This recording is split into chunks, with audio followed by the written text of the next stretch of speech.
Hello students, मेरे YouTube channel निराला Hindi classes में आपका स्वागत है। आज हम बात कर रहे हैं उपन्यास के बारे में। और उपन्यास एमए के बच्चों के लिए, प्रीवियस के बच्चों के लिए, फाइनल के बच्चों के लिए भी इम्पॉर्टेंट है, और साथ में बीए के जो बच्चे हैं उनके लिए भी जो उपन्यास है वो इम्पॉर्टेंट है, क्योंकि बीए सेकेंड ईयर में एक उपन्यास लगा हुआ है, मानस का हंस। तो आज हम बात करेंगे उपन्यासों के प्रकार के बारे में, बात करेंगे उपन्यास जो है कितने प्रकार के होते हैं उनके बारे में। तो जितने भी साहित्यिक समीक्षक हैं उन सब ने उपन्यास जो विधा है उसको विषय वस्तु और शिल्प के आधार पर अनेक वर्गों में विभाजित किया है। अब कौन कौन से वर्ग हैं? इनमें से पहला वर्ग है घटना प्रधान उपन्यास। ऐसे उपन्यास जिनमें घटना जो है वो प्रधान होती है, उनको घटना प्रधान उपन्यास का दर्जा दिया गया है।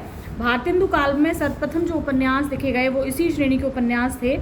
उनमें घटनाएं प्रधान थी, जैसे कि हम्मीर हट, परीक्षा गुरु, ये सारे उपन्यास जो है घटना प्रधान थे। हम्मीर हट भारतेंदु हरिश्चंद्र का था, और लाला श्रीनिवास दास कृत था परीक्षा गुरु।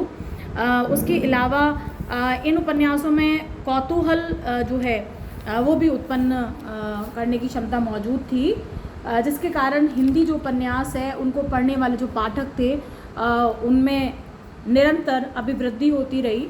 उसके बाद दूसरे प्रकार के जो उपन्यास हैं उनको जासूसी उपन्यासों की श्रेणी में रखा जाता है, जिसमें अय्यारी तिलस्मी वातावरण जो है उसको उत्पन्न करके पाठकों को रहस्य और रोमांच की दुनिया में ले जाता है उपन्यासकार।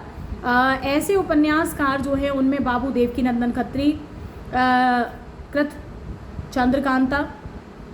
चंद्रकांता संतति, ये उपन्यास हैं। और इसके अलावा गोपाल राम गहमरी जो हैं उन्होंने भी इसी प्रकार के उपन्यासों की रचना करी। इन उपन्यासों में रोचकता होती है, प्रभाव उत्पादकता होती है, मनोरंजकता होती है, कौतूहल उत्पन्न करने की क्षमता इनमें होती है, और पाठकों को बहुत ज़्यादा ये प्रभावित करती हैं, और पाठक लगातार जो है इनको पढ़ना चाहते हैं। तो इसी कारण बहुत सारे हिंदी भाषी जो लोग थे वो हिंदी से जुड़े और उन्होंने हिंदी उपन्यासों को पढ़ा, उनका लुत्फ़ लिया। उसके बाद अगली जो श्रेणी आती है इसमें वो है सामाजिक समस्या पर उपन्यास। ये वे उपन्यास हैं इसमें मानव वर्ग की समाज के प्रति बहुत आस्थावान रहा है उपन्यासकार, और समाज के आसपास जो उन्हें समस्याएं दिखाई देती हैं अपने समाज में, उन समस्याओं को उन्होंने लिया है अपने उपन्यासों में और हमारे सामने रखने का प्रयास किया है। जैसे कौन कौन से उपन्यास हैं? छुआछूत है, दहेज प्रथा है, विधवा विवाह है, बेमेल विवाह है, अशिक्षा है, कृषक है, मजदूर वर्ग है, उनकी समस्याएं, नगरीय जीवन की विसंगतियाँ हैं। इसके अलावा शीत युद्ध है, आपके क्या कहते हैं, और परमाणु परीक्षण है, आधुनिकीकरण है। इस तरह से बहुत सारे घुटन हैं, तनाव हैं, इन सबको उन्होंने अपने उपन्यासों में रखने का प्रयास किया है। इस श्रेणी के उपन्यास लिखने वाले मुंशी प्रेमचंद, गोदान, गवन, निर्मला, कर्मभूमि, रंगभूमि, सेवा सदन, उनके इस तरह के उपन्यास हैं। और बहुत सारे ऐसे उपन्यासकार हैं जिन्होंने इसी प्रकार के उपन्यासों को लिखा। उसके बाद अगली श्रेणी आती है मनोवैज्ञानिक उपन्यासों की।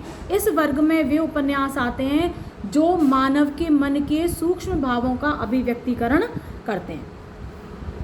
बाह्य घटनाओं का इतना महत्व नहीं होता इन उपन्यासों में, मानव मन के अंतर्द्वंद जो हैं उनका चित्रण जो है देखने के लिए मिलता है, उन्हीं का अभिव्यक्तिकरण होता है। जैसे जैनेन्द्र इलाचंद्र जोशी अज्ञे इसी श्रेणी के उपन्यासकार माने जाते हैं। त्यागपत्र, कल्याणी, सुखदा, वरदा, शेखर एक जीवनी, इसी प्रकार के उपन्यास जो हैं इस श्रेणी में वो आते हैं। जैनेन्द्र जो हैं वो इस प्रकार के उपन्यासों के प्रवर्तक माने जाते हैं, उन्होंने प्रारंभ किया है इसको लिखना। उसके बाद अगला श्रेणी आती है आंचलिक उपन्यासों की।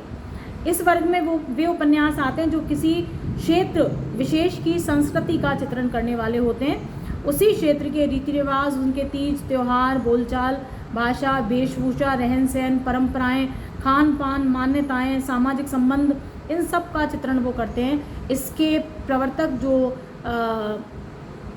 उपन्यासकार हैं वो हैं फणीश्वर नाथ रेणु, आपने सुना होगा, मैला आंचल उनका उपन्यास है, और इसी श्रेणी के उपन्यास माने जाते हैं उनके। इसके अलावा और भी नागार्जुन वगैरह बहुत सारे और ऐसे उपन्यासकार हैं जिन्होंने इस तरह के उपन्यास लिखे हैं। उसके बाद ऐतिहासिक उपन्यासों की बात करते हैं। जैसा कि शीर्षक से स्पष्ट हो रहा है कि जो उपन्यास इतिहास की घटनाओं को, कथानकों को आपके सम्मुख रखते हैं, उनको ऐतिहासिक उपन्यास की श्रेणी में रखा है। या वो घटनाएं हो सकती हैं जो प्रख्यात हों, उनको ग्रहण कर लिया जाता है।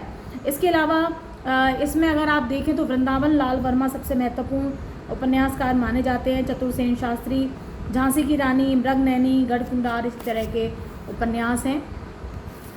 फिर विविध प्रकार के उपन्यास जो है लिखे गए। वर्तमान समय में आप जानते हैं उपन्यास जो विधा है शहरी जीवन के तनाव को, घुटन को, हमारे जीवन में नर नारी के बदलते हुए जो संबंध हैं, उन सब को अपने उपन्यासों के माध्यम से आपके सामने उपन्यासकार रख रहे हैं।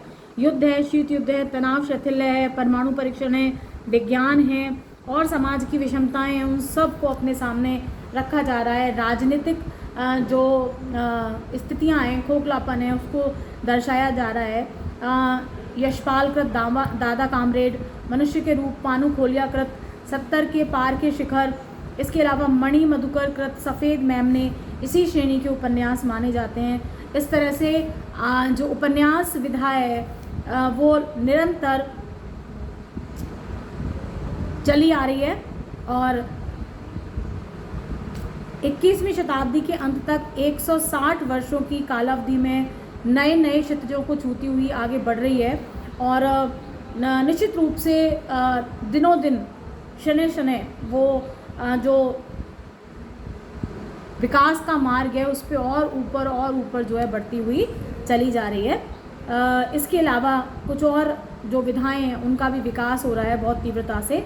संस्मरण है, फीचर्स है, रिपोर्टाज है, आत्मकथाएं हैं, जीवन चरित्र हैं, निबंध हैं, ये भी बहुत आयत में जो है लिखे जा रहे हैं। इस तरह से जो साहित्य है उसके अंदर एक ही भाव छिपा होता है, सभी का हित करना। तो यही जो है साहित्य होता है। MA प्रीवियस में एक पेपर लगा हुआ है भारतीय और पाश्चात्य काव्यशास्त्र, उसके लिए भी ये प्रश्न महत्वपूर्ण है।